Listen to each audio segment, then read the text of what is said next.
Il existe 7 lieux dans la spiritualité, qui semblent être une terre sacrée, mais qui sont en réalité des sables mouvants pour l'âme.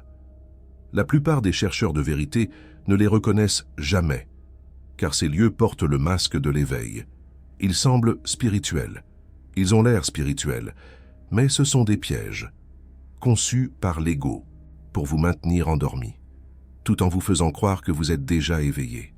Eckhart Tolle en parle depuis des décennies, de ces territoires dangereux. Il a vu d'innombrables élèves y tomber. Et aujourd'hui, vous allez découvrir exactement ce qu'ils sont, afin d'éviter le même sort. Le premier lieu dangereux est le territoire de la supériorité spirituelle. C'est peut-être le piège le plus courant. Au moment où vous commencez à vous éveiller, l'ego essaie immédiatement de revendiquer l'éveil comme sa propre réalisation. Il vous murmure que vous êtes maintenant différent des autres, que vous avez vu ce qu'ils ne peuvent pas voir, que vous vous êtes élevé au-dessus des masses inconscientes. Eckhart Tolle appelle cela l'ego spirituel, et il le considère comme plus dangereux que l'ego ordinaire. Pourquoi? Parce que l'ego ordinaire, au moins, sait qu'il n'a rien transcendé, mais l'ego spirituel croit qu'il est déjà arrivé.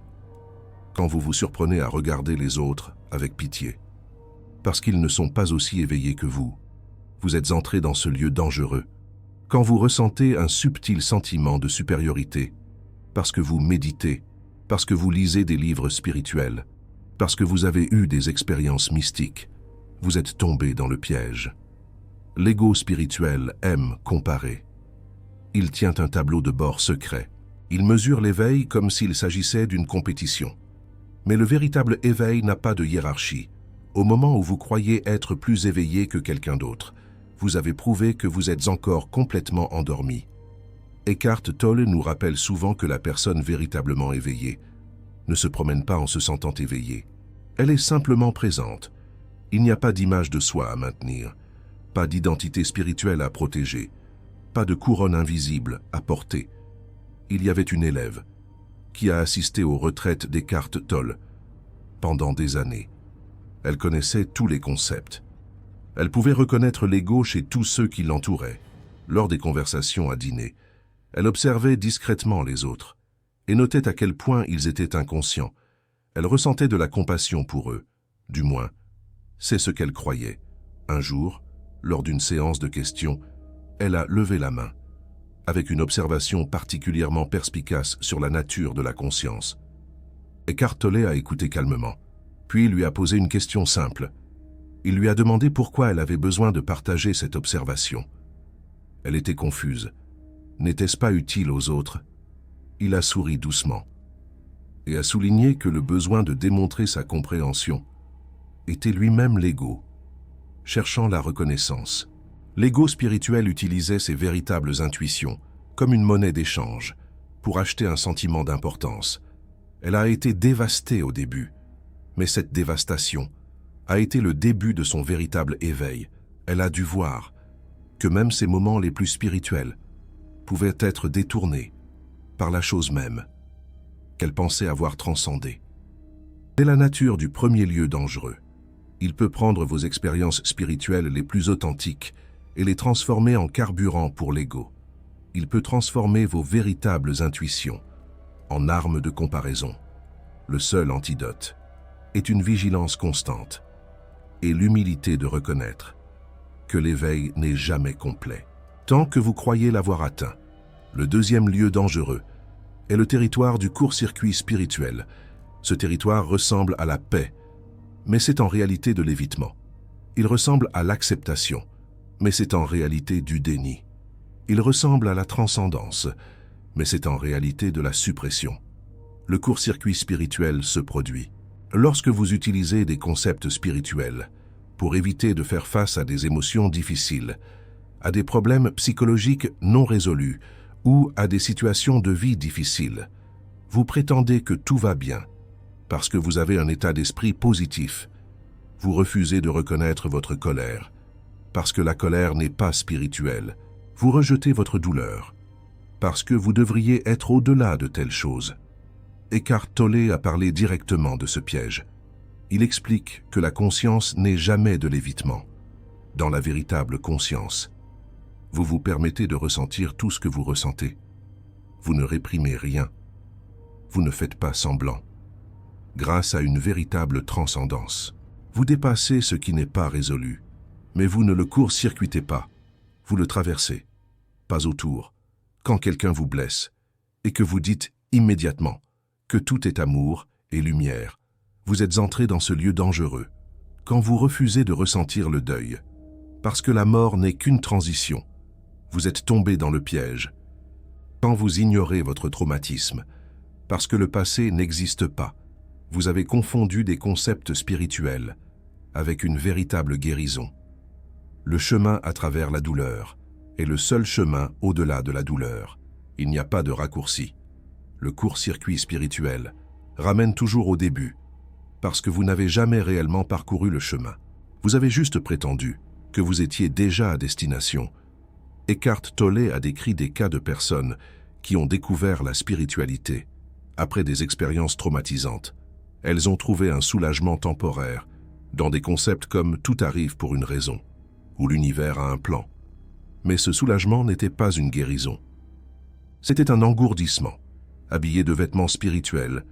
Des années plus tard, le même traumatisme réapparaîtrait, souvent avec une plus grande intensité.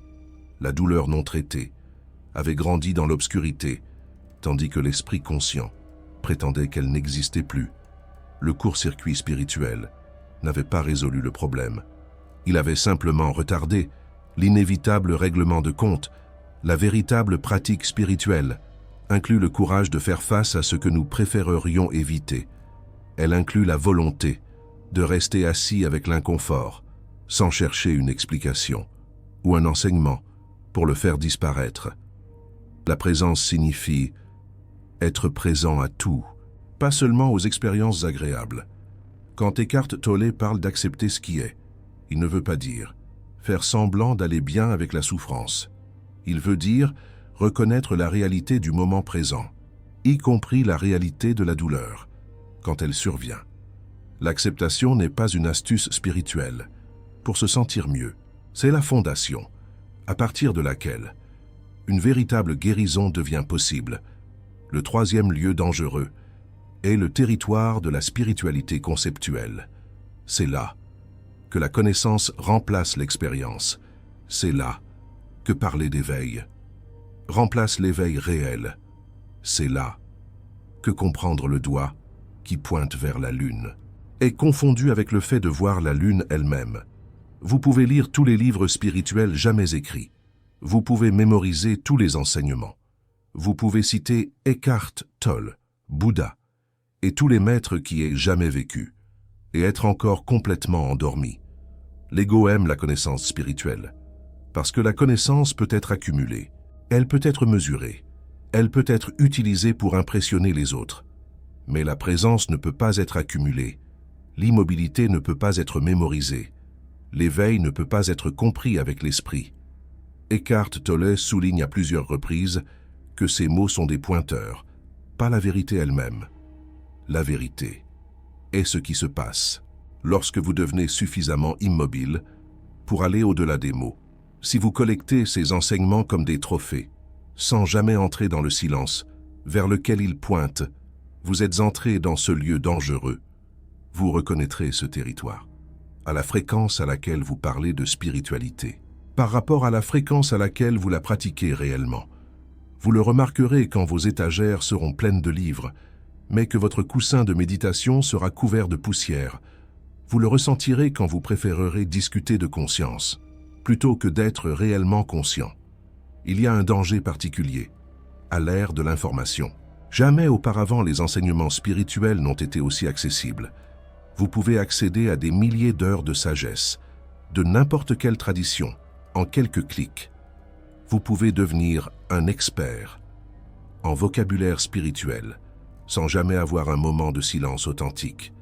Cette accessibilité est à la fois une bénédiction et une malédiction. La bénédiction est que les chercheurs de vérité sincère peuvent trouver des enseignements authentiques. La malédiction est que l'ego peut accumuler des connaissances spirituelles aussi facilement que n'importe quelle autre possession, et souvent. Plus vous en savez sur la spiritualité, plus il devient difficile de la pratiquer réellement. L'esprit devient tellement rempli de concepts qu'il n'y a plus de place pour la présence. Eckhart Tolle lui-même a parlé de ce paradoxe. Ces enseignements pointent vers quelque chose au-delà des mots. Pourtant, ils doivent utiliser des mots pour pointer. Le danger est que les gens collectionnent les mots, sans suivre où ils pointent.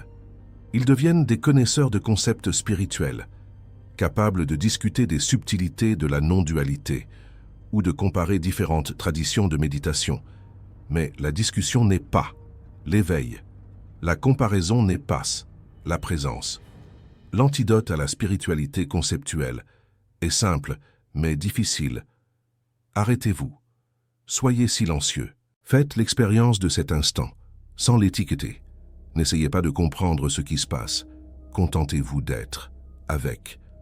1 minute de présence authentique vaut plus qu'une vie entière d'études spirituelles. Le 4e endroit dangereux est le territoire de l'éveil futur. Ce piège est subtil, car il se déguise en aspiration spirituelle. Il vous dit que l'éveil est en route, que l'illumination est juste au coin de la rue, qu'un jour, si vous continuez à pratiquer, vous finirez par arriver. Mais l'éveil ne se produit que dans le moment présent. Le futur ne vient jamais. Quand le futur arrive, c'est toujours maintenant. Donc, si vous reportez l'éveil au futur, vous le reportez pour toujours. Eckhart Tolle a dit que l'éveil de la conscience n'est pas un événement futur, c'est une reconnaissance qui ne peut se produire que dans cet instant. Chaque fois que vous attendez l'éveil, vous vous en éloignez davantage. Chaque fois que vous pensez que vous n'êtes pas encore prêt, vous confirmez votre emprisonnement. Ce territoire est confortable, car il supprime toute pression. Vous n'avez pas à vous réveiller aujourd'hui. Vous pouvez vous réveiller demain. Vous pouvez vous réveiller après la prochaine retraite, le prochain livre, le prochain professeur. Mais demain ne vient jamais. Il n'y a que maintenant. L'ego utilise l'éveil futur comme sa cachette préférée. Tant que l'éveil est dans le futur, l'ego est en sécurité dans le présent. Il peut continuer ses jeux, ses drames, ses souffrances, tout en croyant qu'un jour, il transcendra tout cela. Considérez la personne qui médite depuis des décennies, mais qui croit toujours qu'elle ne s'est pas encore éveillée. Elle a peut-être eu des expériences profondes. Elle a peut-être goûté à la présence, à de nombreuses reprises, mais parce qu'elle a une idée de ce à quoi un éveil complet devrait ressembler. Elle ne reconnaît jamais ce qui est déjà là. C'est une tragédie, dont Eckhart Tolle a été témoin à de nombreuses reprises. Des gens assis en sa présence, pleinement éveillés dans cet instant, pourtant convaincus que l'éveil est encore à venir. Ils manquent la chose même qu'ils recherchent, parce qu'ils la cherchent dans le futur. La question n'est jamais « vais-je m'éveiller ?» mais « suis-je présent, maintenant ?» L'éveil n'est pas un état permanent, que vous atteignez une fois, et que vous possédez ensuite pour toujours. C'est une reconnaissance vivante, qui ne peut se produire que dans cet instant. Même Eckhart Tolle lui-même ne prétend pas être permanentement éveillé d'une manière spéciale. Il insiste simplement sur le fait d'être présent, instant après instant. Quand vous comprenez cela, la pression se dissout. Vous n'avez pas besoin de devenir quoi que ce soit. Vous n'avez pas besoin d'arriver nulle part. La seule chose requise est d'être pleinement ici, pleinement maintenant. C'est disponible à chaque instant, y compris celui-ci. Le 5e endroit dangereux est le territoire du personnage spirituel. Ici, vous avez créé une image de vous-même. En tant que personne spirituelle, vous vous habillez spirituellement. Vous parlez spirituellement.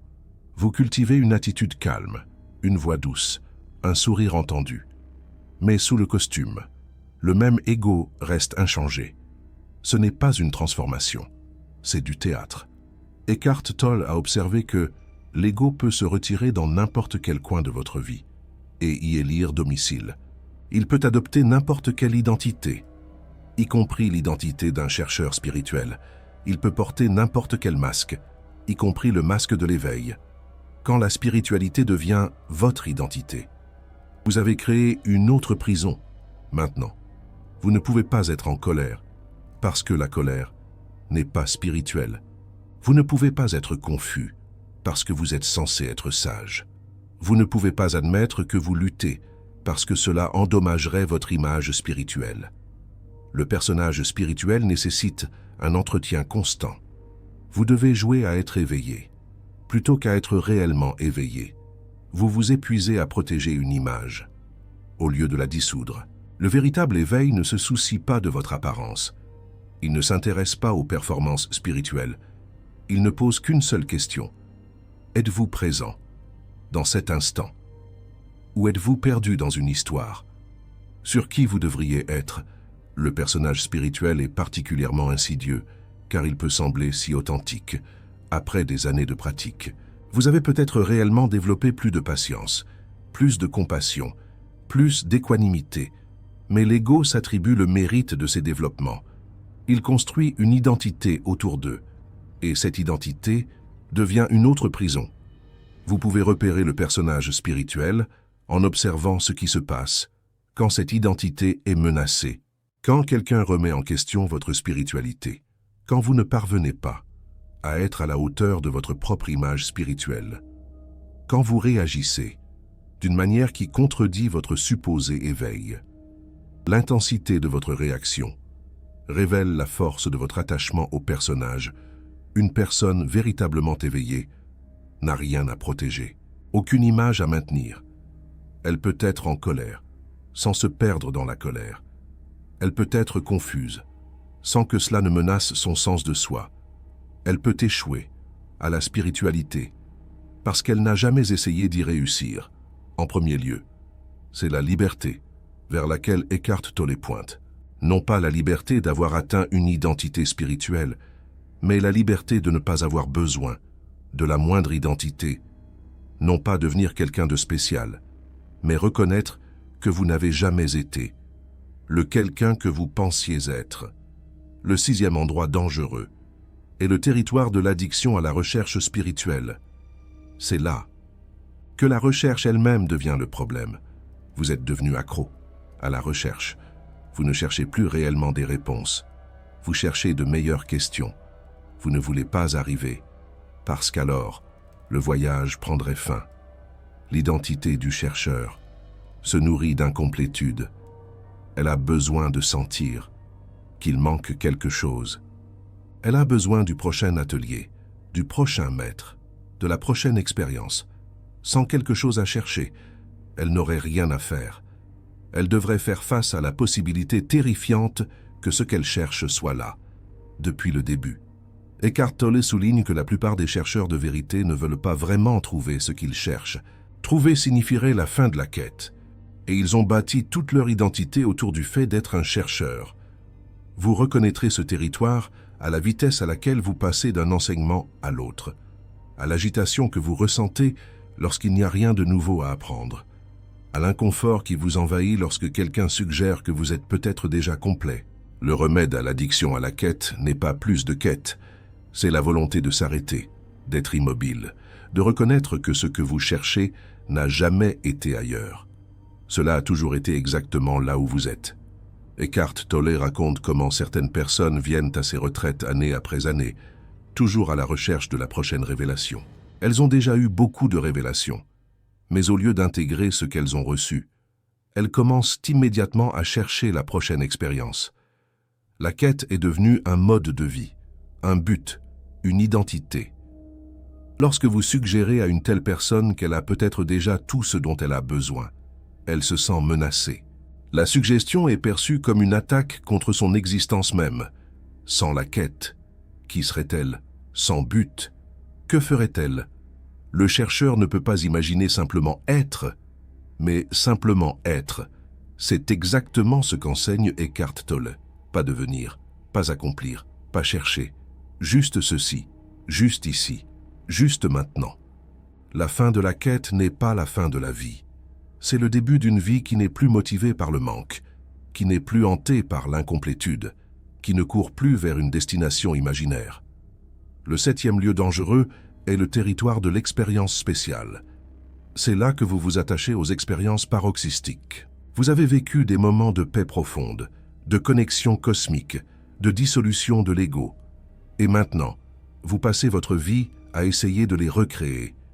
Mais l'éveil n'est pas une expérience spéciale, c'est la vision ordinaire de ce qui est. Ce n'est pas un sommet à atteindre, mais le sol sur lequel vous vous tenez déjà. Eckhart Tolle souligne que beaucoup de gens ont des aperçus de l'éveil, mais font ensuite l'erreur de transformer ces aperçus en objectifs. Ils se souviennent de ce qu'ils ont ressenti pendant leur méditation la plus profonde et passent des années à essayer d'y retourner. Mais il n'y a rien où retourner. Le moment présent n'exige pas un sentiment particulier. Il exige simplement votre présence. L'attachement aux expériences spéciales vous maintient piégé dans un cycle de poursuite et de déception. Vous avez eu une expérience profonde. Et maintenant, chaque moment ordinaire ressemble à un échec. Vous avez goûté à l'illumination. Et maintenant, rien d'autre ne semble assez spirituel. Mais l'illumination comprend tout. Le banal est tout aussi sacré que le mystique. Faire la vaisselle est tout aussi éveillé que les visions cosmiques. Quand vous comprenez cela, vous êtes libéré de la prison des expériences spéciales. Eckhart Tolle a partagé que son propre éveil a commencé avec la nuit la plus noire de l'âme. Il était dans un désespoir si profond qu'il voulait mettre fin à ses jours. Et dans cette obscurité, quelque chose a basculé. L'ego s'est effondré sous son propre poids. Ce qui restait, c'était la présence pure. Mais il n'a jamais essayé de recréer cette expérience. Il ne suggère pas que vous ayez besoin d'une crise pour vous éveiller. Il ne glorifie pas la souffrance comme un chemin vers l'illumination. L'expérience était simplement ce qui lui est arrivé. Ce qui compte, ce n'est pas l'expérience, mais ce qu'elle a révélé. Et ce qu'elle a révélé est disponible à chaque instant. Pas seulement lors de percées spectaculaires. Certains des moments les plus éveillés se produisent dans les circonstances les plus ordinaires. Vous marchez, vous respirez, vous êtes assis en silence. Rien de spécial ne se passe, et pourtant, vous êtes complètement ici, complètement présent, complètement vivant. C'est l'éveil. Pas des feux d'artifice, pas des révélations cosmiques, juste ceci. Quand vous courez après les expériences spéciales, vous manquez le caractère sacré des expériences ordinaires. Quand vous essayez de recréer le sommet, vous ignorez la vallée, mais le paysage entier est sacré. Chaque moment est une invitation à la présence. Pas seulement les moments impressionnants. Ce sont les 7 lieux dangereux. 7 territoires qui ressemblent au chemin, mais qui en sont en réalité des diversions. 7 pièges qui ressemblent à l'éveil, mais qui sont en réalité des formes de sommeil plus profondes. Le fil conducteur qui relie les 7 est l'ego. L'ego a une capacité incroyable à détourner la spiritualité à ses propres fins. Il peut transformer l'éveil en un autre accomplissement. Il peut utiliser la transcendance comme une évasion. Il peut faire de la libération elle-même une nouvelle forme d'esclavage. Eckhart Tolle a souvent dit que l'ego n'est pas mauvais. Il est juste inconscient. Quand vous observez l'ego en vous-même, vous commencez à le dépasser. Ne prenez pas l'ego trop au sérieux. Quand vous détectez ces schémas en vous-même, souriez simplement. Parfois, vous pouvez même rire. La reconnaissance de ces lieux dangereux est déjà une forme de protection. Une fois que vous voyez le piège, vous êtes moins susceptible d'y tomber. Une fois que vous comprenez comment l'ego fonctionne, vous êtes moins sensible à ses tours. Mais la reconnaissance ne suffit pas. Vous devez également pratiquer la vigilance. Eckhart Tolle souligne que la vigilance signifie être attentif à ce qui se passe à l'intérieur. Vous devez constamment surveiller ces vieux schémas. Ils ne disparaissent pas une fois que vous les voyez. Ils deviennent plus subtils. Ils se déguisent de nouvelles façons. Le chemin spirituel n'est pas une ligne droite de l'ignorance à l'illumination. C'est plutôt une spirale où les mêmes leçons reviennent sans cesse à des niveaux plus profonds. Vous pouvez penser avoir transcendé la supériorité spirituelle, seulement pour découvrir une version plus raffinée de celle-ci qui se cache dans votre inconscient. Ce n'est pas un échec, c'est le chemin. L'ego ne meurt pas en un seul instant. Il se dissout progressivement grâce à une conscience continue, grâce à une présence continue, grâce à une volonté continue de se voir clairement. Et voici peut-être l'enseignement le plus important sur ces 7 lieux dangereux. Le fait que vous puissiez les reconnaître signifie que vous n'êtes pas complètement perdu en eux. La partie de vous qui voit le piège n'est pas piégée. La conscience qui remarque l'ego n'est pas l'ego. Cette conscience est ce qu'Eckhart Tolle appelle votre vraie nature. C'est la conscience qui reste lorsque toutes les identités de l'ego s'effondrent. Elle ne juge pas l'ego. Elle ne combat pas l'ego. Elle voit simplement. Et dans cette vision, la transformation se produit naturellement. Alors que vous continuez votre voyage spirituel, emportez cette conscience avec vous. Remarquez quand vous vous sentez supérieur aux autres. Remarquez quand vous contournez vos émotions. Remarquez quand vous accumulez des concepts au lieu de vivre la vérité. Remarquez quand vous reportez l'éveil à l'avenir. Remarquez quand vous effectuez la spiritualité au lieu d'être présent. Remarquez quand vous êtes accro à la quête. Remarquez quand vous courez après les expériences spéciales. Chaque prise de conscience est un moment d'éveil. Chaque fois que vous remarquez un piège, c'est un pas pour en sortir. L'ego ne peut survivre à la lumière de la pleine conscience. Il a besoin d'ombre et d'endroits où se cacher. Lorsque vous braquez la lumière de la conscience sur ces tactiques, il commence à se dissoudre. Ce n'est pas une bataille. Il n'y a rien à vaincre. Il y a seulement l'expansion de la conscience, jusqu'à ce qu'il n'y ait plus d'endroit où l'inconscience puisse se cacher. Les 7 zones dangereuses seront toujours là. Elles font partie du terrain de la croissance spirituelle. Mais vous n'êtes pas obligé d'y vivre. Vous pouvez les traverser avec conscience. Vous pouvez les reconnaître quand vous y tombez accidentellement. Et vous pouvez toujours retrouver votre chemin vers le seul endroit sûr, le moment présent. Eckhart Tolle a passé sa vie à pointer vers ce moment présent. Pas parce qu'il contient une expérience spéciale, pas parce qu'il mène à un futur éveil, mais parce que c'est le seul endroit qui soit réel. Le passé est mémoire, le futur est imagination. Seul le maintenant existe. Lorsque vous êtes pleinement dans le moment présent, aucune des 7 zones dangereuses ne peut vous retenir. La supériorité spirituelle exige la comparaison, mais le moment présent est simplement ce qu'il est. Le court-circuit spirituel exige l'évitement, mais la présence inclut tout. La spiritualité conceptuelle exige la pensée, mais le maintenant est au-delà de la pensée. L'éveil futur exige demain, mais il n'y a qu'aujourd'hui. Le personnage spirituel exige une image, mais la présence n'a pas de visage. La dépendance à la recherche exige l'incomplétude. Mais cet instant est déjà entier. Les expériences spéciales exigent la préférence. Mais la conscience témoigne simplement. La porte de sortie des 7 zones dangereuses est la même. Une attention pleine et entière à ce qui se passe ici et maintenant. Ce n'est pas compliqué. Ce n'est pas ésotérique. C'est la chose la plus naturelle au monde. Un enfant sait être présent. Vous le saviez avant d'oublier, avant que les couches de conditionnement, de concepts et d'identité ne s'accumulent. L'éveil ne consiste pas à devenir quelque chose que vous n'êtes pas. Il s'agit de reconnaître ce que vous avez toujours été, pas la personne spirituelle, pas le chercheur de vérité, pas celui qui a des expériences spéciales, juste la conscience qui lit ces mots, juste la présence qui est ici, maintenant. Si vous vous êtes reconnu dans l'une de ces 7 zones dangereuses, ne désespérez pas. La reconnaissance est le début de la liberté. L'ego qui est vu perd déjà son emprise. Le piège qui est remarqué est déjà moins efficace. Et si vous ne vous reconnaissez pas dans ces schémas, soyez encore plus vigilants. La forme la plus dangereuse de l'ego est celle qui croit qu'elle n'a pas d'ego. Le piège spirituel le plus profond est la certitude que vous n'êtes pas piégé. Eckhart Tolle vous dirait que l'éveil dont l'humanité a besoin n'est pas une réalisation rare réservée à quelques privilégiés. C'est un simple changement de conscience accessible à quiconque est prêt à faire attention. Les 7 zones dangereuses ne sont pas des obstacles à ce changement. Ce sont des opportunités. Chaque reconnaissance du piège est un moment d'éveil. Chaque conscience de l'ego est un aperçu de ce qui se trouve au-delà. Le chemin est ici. La destination est ici. Les 7 zones dangereuses sont également ici. Et la conscience qui voit à travers elle est aussi ici. C'est ce vers quoi Eckhart Tolle pointe depuis le début.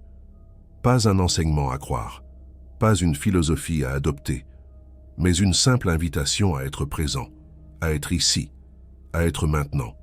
Tout le reste est commentaire. Tout le reste est l'ego qui complique la spiritualité pour pouvoir continuer ses jeux. Mais la vérité reste simple. Elle est toujours disponible. Elle ne nécessite aucune qualification spéciale. Vous êtes déjà ce que vous cherchez. Vous l'avez toujours été. La seule question est de savoir si vous allez le reconnaître dans cet instant ou le remettre à un autre moment, et qui ne vient jamais. Le choix se fait maintenant. Il se fait toujours maintenant. Et la conscience qui comprend cela est déjà libre. Source, site officiel d'Eckhart Tolle, The Ego Trap Podcast. Interview sur le Oprah Winfrey Network. Wisdom to be, Eckhart Tolle, comme teaching.